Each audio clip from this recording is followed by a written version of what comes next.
bin Sandra Bastos de la Horra, ich bin eine latinamerikanische Künstlerin. Ich bin hier an der Ausstellung von Rebecca Horn.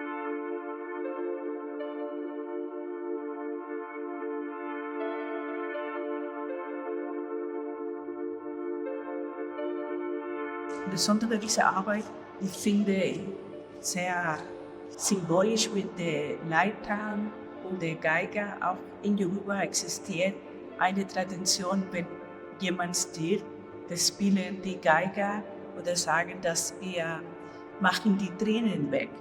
Und das bedeutet die Leiden.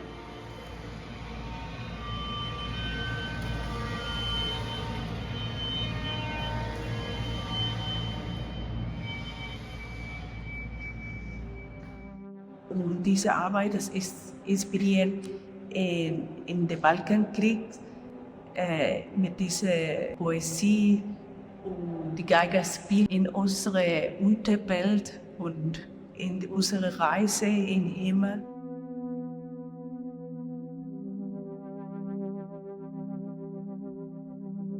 Ich finde, die Arbeit von Rebecca ist schamanistisch.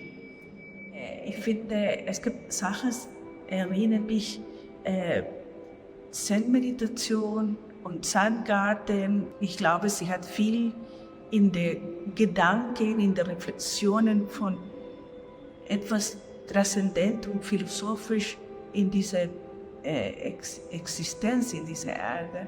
Ich bin sehr inspiriert von der Arbeit von Rebecca. Ich finde, sie hat etwas so ein bisschen weit in diese Transzendenz von der Mensch gesucht und auch uns immer mit dem symbolisch von diesen Objekten gesprochen.